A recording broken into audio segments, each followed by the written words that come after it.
vamos a hablar de 3 medidas de fe que tenemos que desarrollar. No quiere decir que sean medidas una después de la otra, sino que hay que desarrollarlas progresivamente. No es que cuando vos creces en un área tenés que después avanzar, sino que es un desarrollo progresivo en estas 3 dimensiones en las cuales se desarrolla no solamente el crecimiento de nuestra fe, sino el crecimiento de nuestras vidas.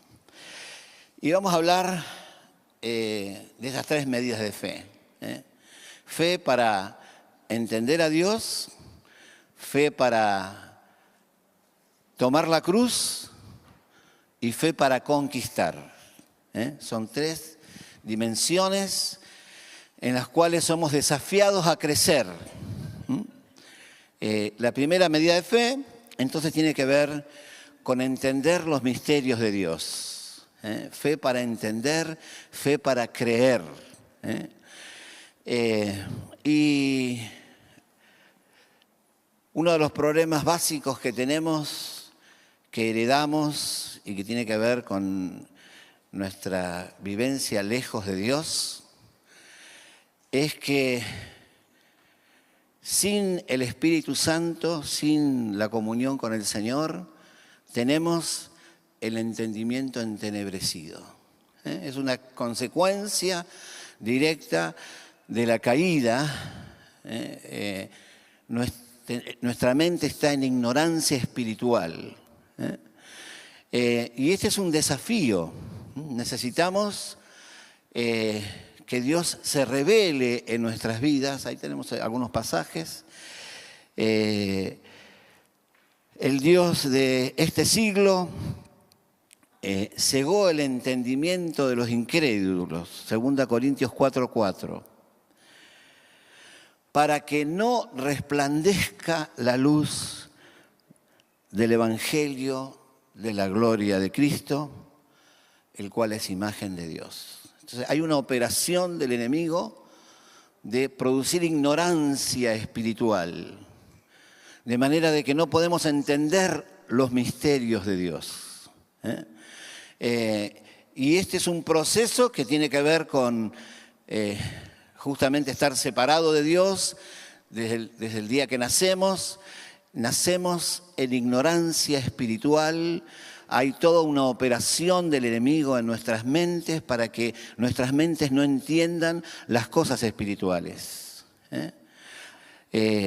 Acá dice que el Dios de este siglo se encargó de cegar el entendimiento, de producir tinieblas. Una de las características una de las consecuencias de la caída del hombre, justamente ahí especialmente habla también en Romanos 1, es producir este entenebrecimiento de la mente, llenar la mente de tinieblas para esconder el corazón de la mente, ¿no? Y ahí en Efesios 4 dice, teniendo el entendimiento entenebrecido, ajeno a la vida de Dios, por la ignorancia que hay en ello, por la dureza de corazón. Entonces la dureza de corazón, la soberbia, produce ignorancia. Y eso ocurre desde el día que nacemos, por nacer lejos de Dios, nacer con un corazón endurecido, nacemos en ignorancia, pero se vuelve a repetir cada vez que nos separamos del Señor. Cada vez que nos apagamos del Señor, se endurece nuestro corazón y nuestra mente queda ignorante. Porque queda desconectada del Espíritu Santo que produce revelación. Así que cada vez que hay soberbia, cada vez que hay rebeldía en nuestro corazón, se endurece el corazón y como consecuencia libera a la mente de la revelación, le impide la revelación, entonces comienza el juicio propio, el entendimiento propio. Las buenas ideas, que a veces son las peores enemigas de la revelación. Cuando tenemos buenas ideas, nos olvidamos de pensar si son de Dios o no son de Dios. Por eso es que necesitamos esa revelación, necesitamos ese entendimiento, esa revelación, porque necesitamos, como dice ahí 2 Corintios 10:5, que se derriben en nuestra mente los argumentos y la altivez que se levanta en contra del conocimiento de Dios. Y volvemos a decir, eso pasa con aquellos que no conocen al Señor, pero también con los que conocen al Señor. Cuando hay altivez, cuando hay orgullo, cuando hay soberbia, cuando hay rebeldía, comienzan a levantarse argumentos en mi mente que se oponen a la revelación, que se oponen a la iluminación del Espíritu Santo para que nos revele la gloria del Señor. Por eso, continuamente necesitamos estar trabajando con ese monólogo interno que tiene que ver con la rebeldía, que tiene que ver con el enojo, y que va construyendo argumentos, que va construyendo fortalezas en nuestra mente que nos impiden el crecimiento espiritual. Por eso, el apóstol Pablo, cuando ora, en el que viene, ¿no? El que viene. Por sus discípulos, ora, ahí en Efesios 1, 17, 18, dice que dobla sus rodillas. La mejor forma de orar por tus discípulos, la mejor forma de orar por tus hermanos,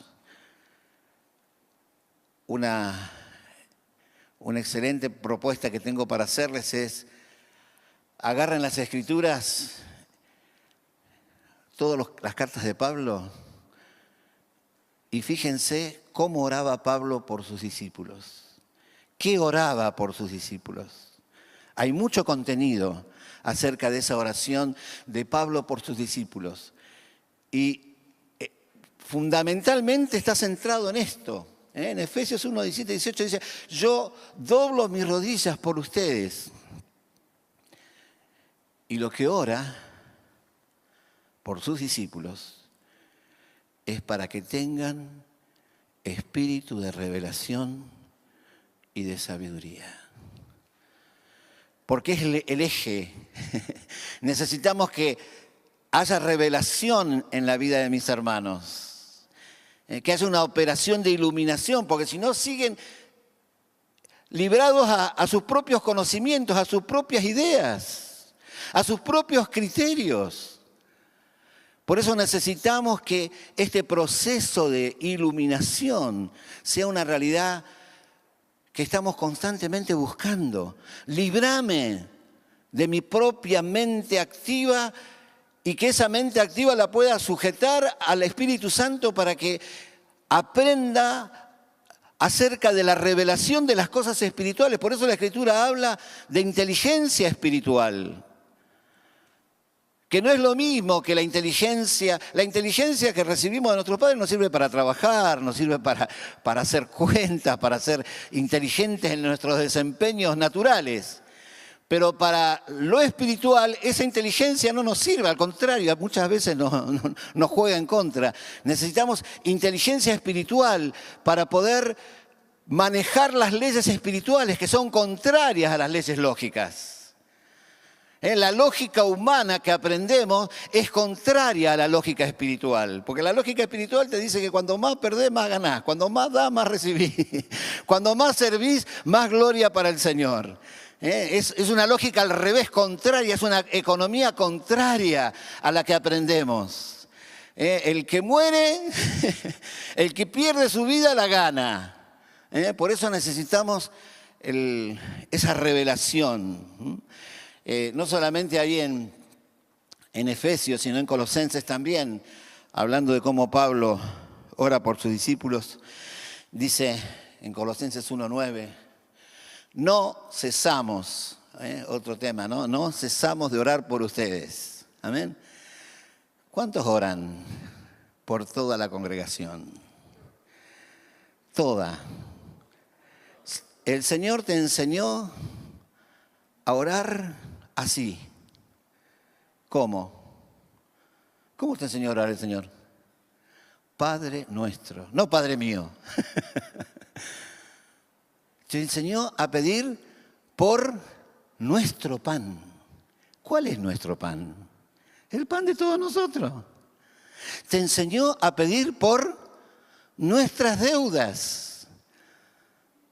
El pecado de tu hermano, la debilidad que ves en tu hermano, es para que ores por ella, no para que lo juzgues y para que le saques una fotocopia negativa. La debilidad del otro tiene que ser tu debilidad. Orar, no, cuando oro, no oro por mí. Muchas veces cuando estamos en reuniones de oración y vemos personas que oran por lo que tengo que hacer en la semana, nos damos cuenta en eso la poca revelación que tiene esa persona. Porque cuando oramos en grupo no es para orar por tus necesidades, es para orar por la necesidad del otro. No es para que esté todo el rato pensando en vos mismo, ¿no? Cuando oramos, estamos ahí en la presencia de Dios, pero en nombre de todos nuestros hermanos, clamando, intercediendo y buscando por el favor, no para mi vida. Después a lo último, pero primero, más bienaventurados dar que recibir. Primero clamo por los que me rodean. Colosenses 1:9. No cesamos de orar por ustedes y de pedir que sean llenos del conocimiento de su voluntad. ¿Ven ahí? En toda sabiduría e inteligencia espiritual. Así que necesitamos esa revelación. Y la revelación viene por la palabra. La fe viene por el oír. Por esa desesperación. Señor, quiero entender más, quiero conocer tu voluntad. Dame inteligencia para poder comprender. Por eso, esa desesperación por la palabra, esa desesperación por la comunión. La fe viene por el oír la palabra, por el ser ministrado por mi hermano.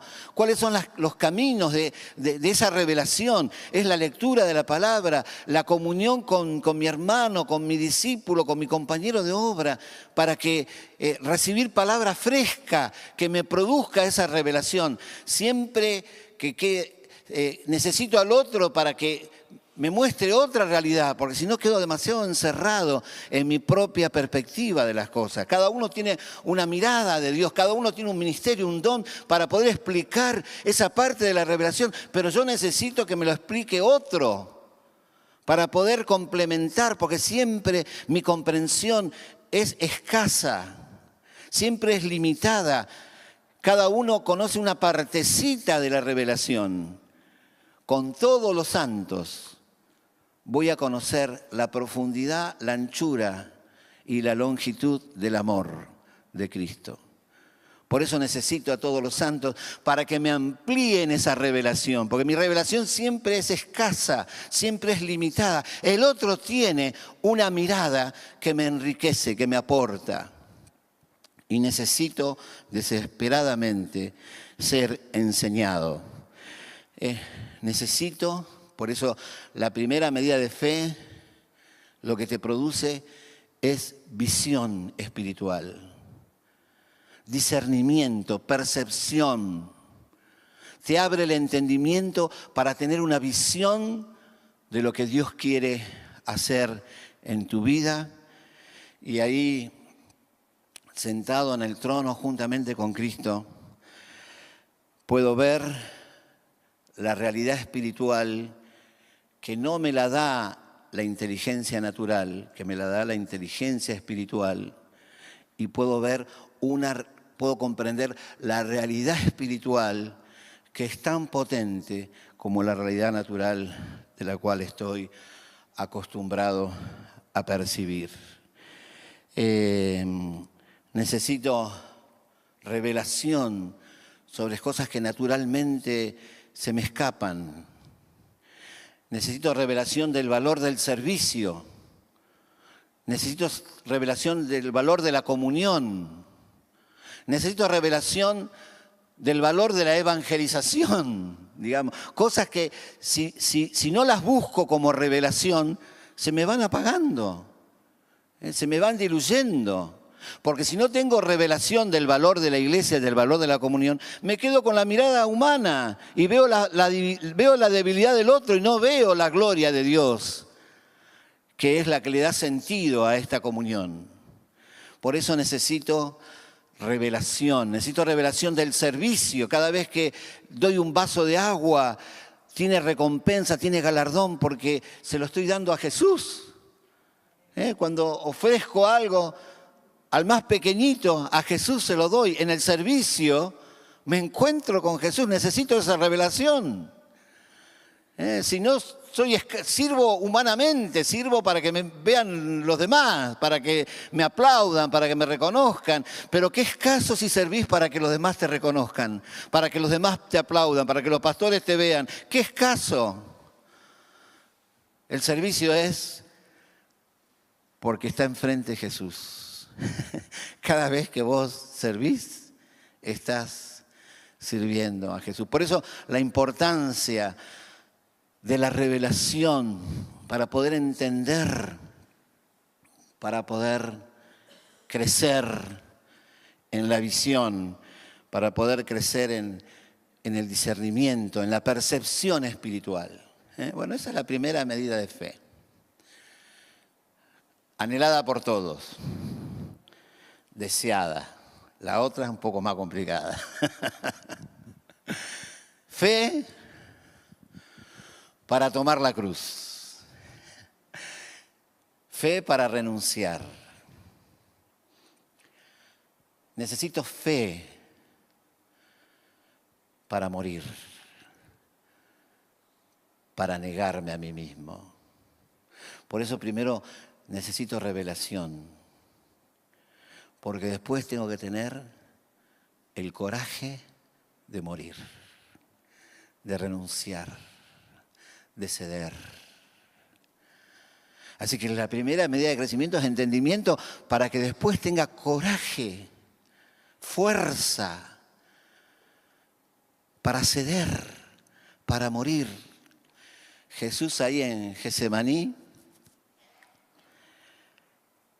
cayó sobre su rostro, orando y diciendo: Padre, si es posible, que pase de mí esta copa, pero que no sea como yo quiero, sino que sea como tú quieras. El Hijo de Dios sudó gotas de sangre en ese conflicto interior por hacer la voluntad del Padre y no la suya. Y acá estamos frente a un problema central de nuestras vidas, que son nuestros caprichos. Somos caprichosos. Queremos hacer lo que se nos da la gana. Que nadie nos venga a decir lo que tenemos que hacer. Queremos imponer nuestra forma de ver las cosas. Queremos imponer nuestra forma de lo que nos parece correcto. Pero necesitamos aprender a menguar para que Él crezca. Necesitamos aprender a renunciar, a ceder, con un clamor diario: que no se haga mi voluntad. Perdóname, Señor, por todas las veces que impongo mi voluntad a los demás, a mi contexto. Que se haga tu voluntad. Es el camino seguro de victoria. Es el camino verdadero de victoria. No hacer lo que a vos se te ocurre, como a vos se te da la gana, sino, Señor, vivir en ese clamor, que no me imponga yo, sino que vos puedas imponerte en mí, vos puedas gobernar mi forma de pensar y mi forma de actuar. Ahí en Filipenses 2, tenemos un montón de esto, ¿no? El cual en forma de Dios no se aferró, no se encaprichó. No se encaprichó con el poder y la autoridad que tenía, no se aferró a ser igual a Dios, sino que se despojó a sí mismo, tomando forma de siervo, hecho semejante a los hombres. Un punto crucial para saber morir, para saber renunciar, es saber ante quién estás renunciando, ante quién estás cediendo. Y si vos tenés claro que estás renunciando ante el Dios que mira cada ofrenda, cada entrega, cada renuncia, y ese Dios que mira y sopesa los corazones de los hombres, es galardonador de los que le buscan. Entonces, es más fácil renunciar. Es más fácil morir. Porque no lo hago delante de los hombres. Estoy renunciando porque quiero agradar al autor de mi salvación, con la certeza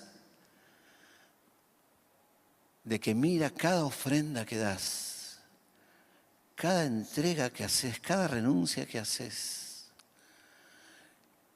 y es muy fiel para recompensar a los que le buscan. Amén. Por eso ahí en Filipenses dice, por lo cual Dios también lo exaltó hasta lo sumo y le dio un nombre que es sobre todo nombre. Amén. Renunció, se humilló, pero el Padre es el que ve cada renuncia, cada servicio,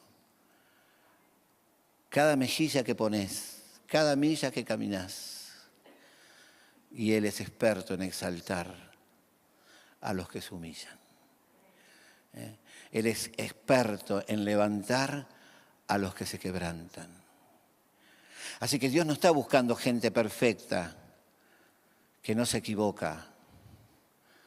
Dios está buscando gente quebrantada, gente que sabe morir, que sabe ceder. No porque es pusilánime, otra palabra difícil que siempre me gusta borrar, siempre agarro alguna complicada, ¿no? No es masoquista, no es alguien que es por falta de carácter, no, es alguien que tiene mucho carácter, como Jesús. No es por falta de carácter que renuncia, es porque sabe delante de quién está renunciando.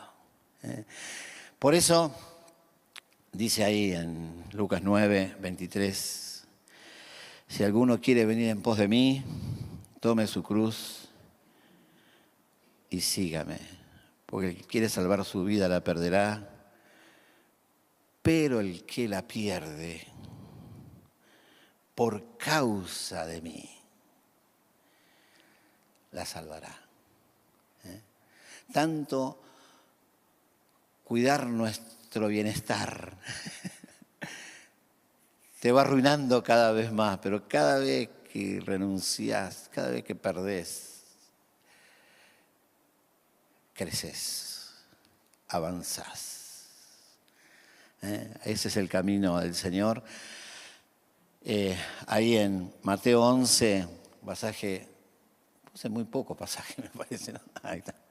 Mateo 11, conocido, súper, pero nunca se puede agotar este pasaje, nunca se termina de agotar. Vengan a mí todos los que están trabajados y cargados, y yo los voy a hacer descansar. Dios tiene mucho interés en el descanso de nuestras almas.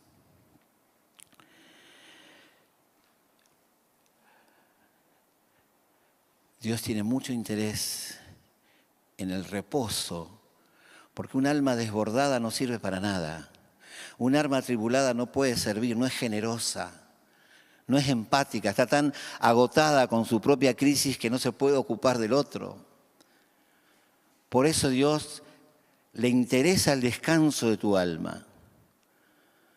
Pero la propuesta para que tu alma descanse es un poco extraña. ¿Vos querés descansar? Llevá mi yugo. Yugo, era una cosa pesada que llevaban los bueyes para arar. ¿Querés descansar? Comprometete más. Aprendé de mí que soy manso y humilde de corazón. Llevá mi yugo. Pero, ¿cómo voy a descansar? Sí, porque mi yugo es fácil de llevar. Es una carga ligera de llevar. Porque acá está el secreto. En el pleno renunciamiento está el descanso de tu alma. Cuando soltás, cedés, tu alma se va alivianando. Cuando vas renunciando a tus caprichos, a tus imposiciones, a lo que pretendés de la vida, a lo que pretendés de los demás, cuando cada vez pretendés menos, cuando cada vez exigís menos, cuando más soltás más, ahí está tu verdadero descanso. La carga viene porque te estás afligiendo por todo, porque no descansás, porque estás atribulado por todo, porque estás atento a todo. Y el Señor dice, el descanso de tu alma viene con el liberar tus cargas, soltarlas. No delante de un psicólogo meramente, sino soltarlas delante de aquel que ve tu entrega, que es galardonador, que trabaja en lo profundo. No tengo nada contra la psicología, pero una cosa es renunciar, soltar ante nuestro Padre, que trae paz a nuestro corazón. Porque al renunciar, al vaciar mi corazón de pretensiones, al vaciar mi corazón de exigencias y de demanda de la vida, de los demás, de Dios, al vaciar, ahí es donde se aviva el fuego de mi corazón. Ahí donde el Espíritu Santo hace esa obra de avivar el fuego en el corazón. El Espíritu Santo no puede avivar el fuego de alguien que está demasiado cargado. No tiene espacio el Espíritu Santo para encender nada, para avivar nada. Pero cuando estás vacío, el corazón se transforma en un combustible que arde por la presencia de Dios. ¿Amén? Por eso dice en 2 Timoteo, que avives el don de Dios que está en ti por la imposición de mano. Así que la primera fe era para desarrollar visión, para poder entender mejor, para desarrollar percepción, revelación. Esta fe de morir es para desarrollar pasión espiritual, fuego, que arda mi corazón por los secretos de Dios, que arda mi corazón por las cosas de Dios. Así que la primera medida de fe desarrolla visión, la segunda le pone pasión por las cosas espirituales, hace que el fuego arda por las cosas espirituales. Y entonces vamos a la tercera medida de fe que también nos gusta más, también, que es fe para conquistar. De ese ordenamiento interior de ese despojamiento, de ese equilibrio emocional que produce la renuncia, viene la fe para conquistar, para avanzar. Todos sabemos que Dios tiene grandes propósitos y que nosotros somos piezas cruciales en ese propósito, de lo que Dios quiere hacer. Pero a veces estamos tan atribulados, tan desequilibrados interiormente, que no tenemos fuerza para crecer. No tenemos fuerza para comprometernos. No tenemos fuerza para servir. Porque a gata podemos con nuestras vidas. Por eso Dios necesita primero equilibrar tus emociones, poner paz en tu corazón, para que tu vida sea una vida útil en sus manos. Pueda ser un instrumento. No podés ser un instrumento útil en sus manos si estás desbordado. Si no pudiste equilibrar tu crisis interior.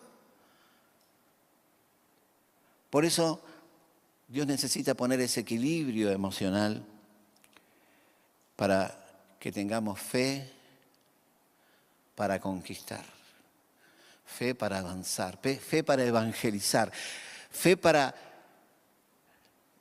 liberar, para sanar, para ver lo que está alrededor nuestro como campo de misión,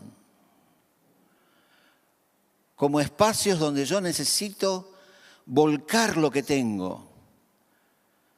Pero como a veces estoy demasiado centrado en mí mismo, no alcanzo a ver el campo de misión. No alcanzo a ver las personas endemoniadas que necesitan ser liberadas, las personas enfermas que necesitan ser ministradas, las personas adictas que yo las puedo ayudar, los matrimonios en crisis que podemos ayudar. No podemos desarrollar esa mirada porque estamos muy cargados con nosotros mismos. Pero Dios necesita desarrollar esa fe para conquistar, esa fe para avanzar, esa mirada de mi entorno como un lugar de misión, como un lugar que Dios me puso ahí para cambiar esos entornos. Trabajo, familia, vecinos. Estoy plantado en entornos que solamente yo puedo estar. Vos no podés estar.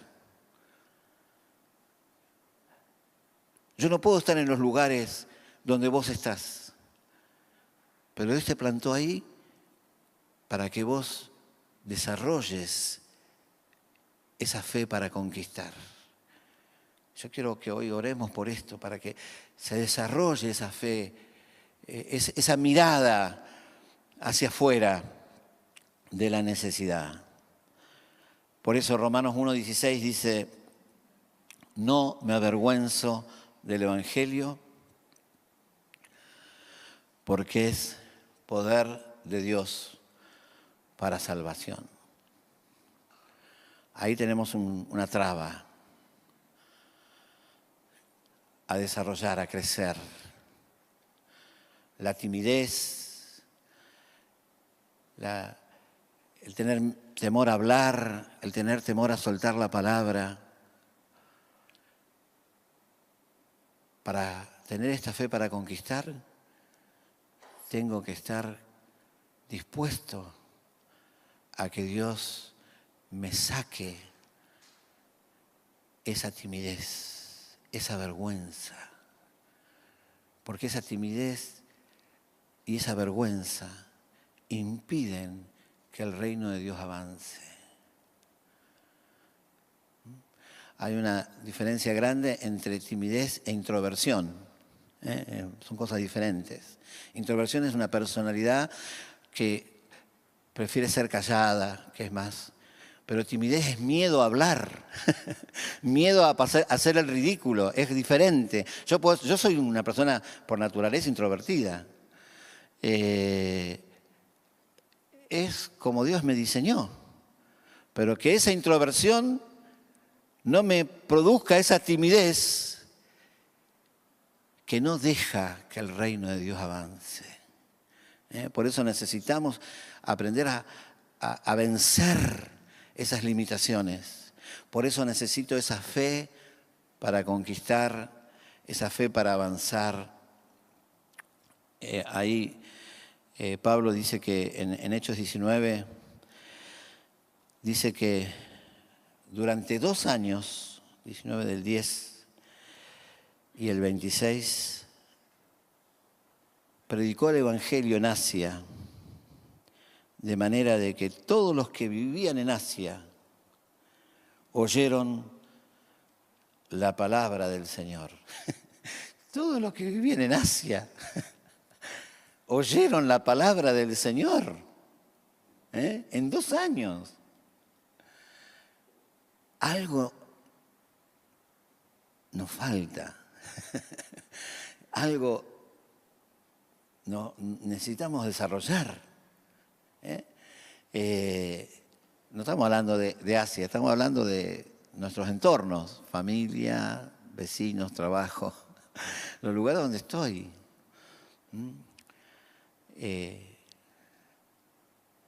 Fe para conquistar, fe para avanzar.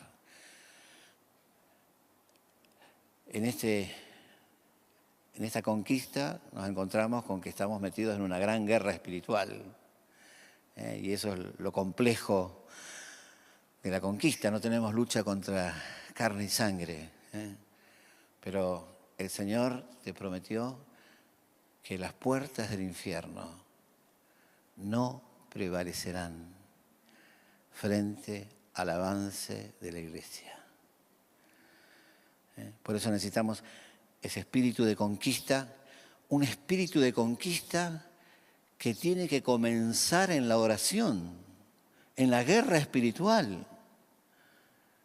Necesitamos ser mucho más efectivos en nuestra guerra espiritual. Vuelvo, familia, trabajo, vecinos. Entro a mi trabajo y tengo que limpiar el aire. Necesito reprender todo espíritu que hay ahí. Las tinieblas tienen que retroceder. Estoy en el colectivo y tengo que estar tomando autoridad. Hay un mundo espiritual que se está moviendo. Por eso comenzamos con la revelación. Necesito tomar conciencia de ese mundo espiritual y de la guerra espiritual que eso implica. Varias veces he predicado sobre esto del endemoniado gadareno. Jesús se bajó a la playa, pisó y vino el endemoniado. Pisó la arena y vino el endemoniado. ¿Por qué nos venís a atormentar antes de tiempo? ¿Qué tenemos contra vos, hijo de David?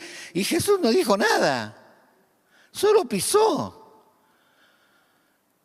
Pero su presencia afectó a los demonios que habían en ese lugar y los demonios se sintieron trastornados por la presencia de Jesús. ¿Sabes qué? Lo mismo te pasa a vos, pero vos no te das cuenta.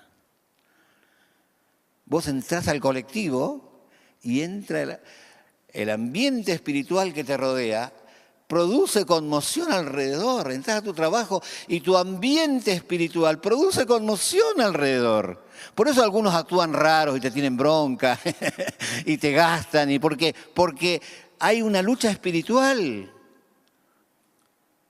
Que vos creés que pasa porque sí, pero no, pasa porque vos estás trasladando el reino. Y el reino sufre violencia, y las tinieblas reaccionan. Necesito tomar más conciencia de esa guerra espiritual, más conciencia de que las puertas del infierno no van a prevalecer, porque según Mateo 24:14, dice, y el evangelio del Rey se predicará en todo el mundo como testimonio a las naciones, y entonces vendrá el fin.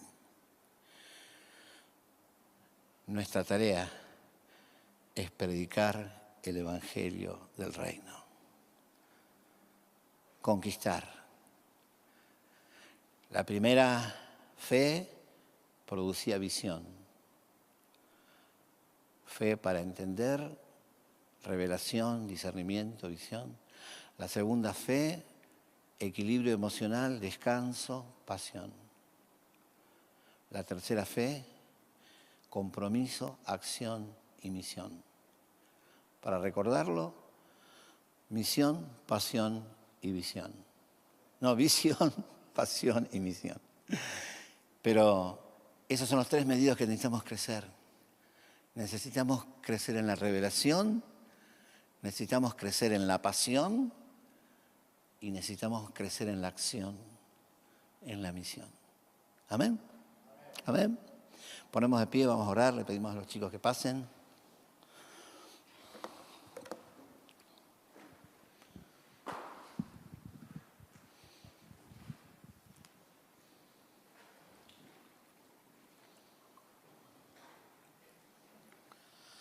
Aleluya. Gracias, Señor, por traernos esta mañana, por traernos esta palabra que nos desafía a todos, empezando por mí. Nos desafía a que nuestro corazón no se acostumbre, no se amolde, sino que siempre tenga hambre de más. Señor, tenemos hambre de más revelación. Queremos entender mejor el mundo espiritual. Queremos tener más discernimiento, más revelación, más conocimiento espiritual, más sabiduría para aplicar ese conocimiento. Señor, ayúdanos a ampliar nuestra visión espiritual, que nuestra visión no sea solamente natural, sino que podamos ver el mundo espiritual que se mueve alrededor de cada situación. No solamente para ver lo que está pasando, sino también para ver tu galardón, tu propósito, que vos estás presente, respaldando, acompañando, galardonando. Señor, queremos crecer en la pasión. Señor, trae paz a mis hermanos. Gracias porque hoy pudimos repasar esta idea de que esa paz viene con la renuncia.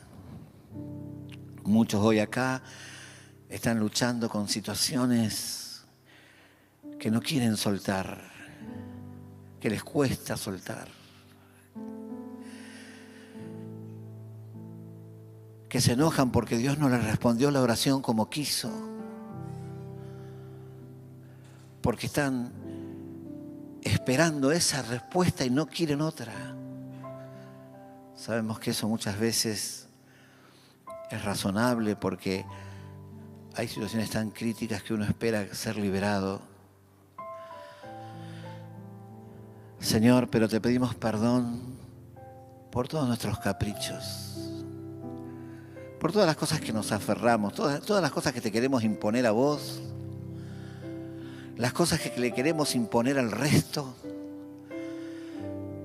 Señor, ese espíritu de demanda,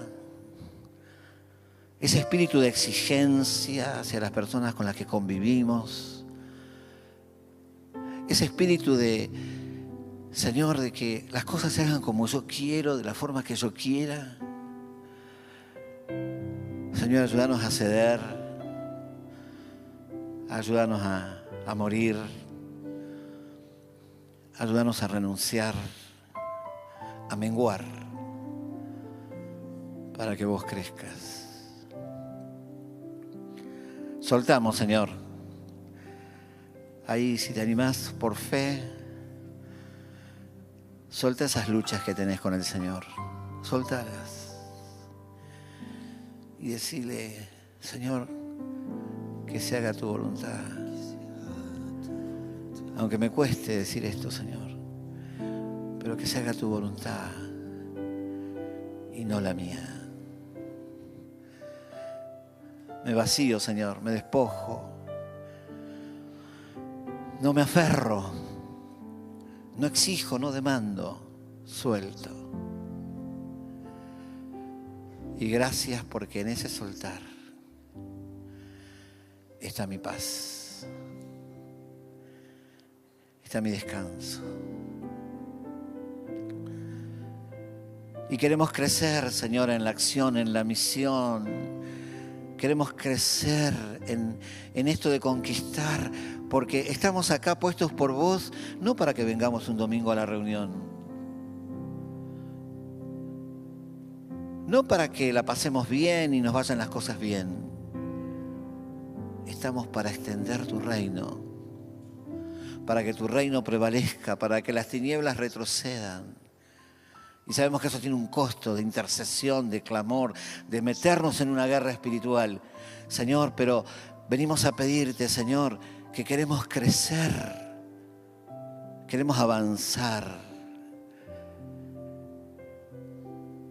Queremos que tu reino prevalezca y que el Evangelio sea predicado a toda criatura, de manera de que las puertas del infierno no prevalezcan frente al avance de la iglesia. Y eso requiere de nosotros que ampliemos nuestra mirada de para qué estamos acá. No alcanza con venir un domingo a la reunión. Somos tus instrumentos para que tu reino avance alrededor nuestro en nuestra vida cotidiana. Señor, ministra cada corazón, que esta palabra traiga ánimo, traiga consuelo, despierte, Señor, deseos de crecer. Espíritu de Dios, gracias, gracias. En el nombre de Jesús. Amén.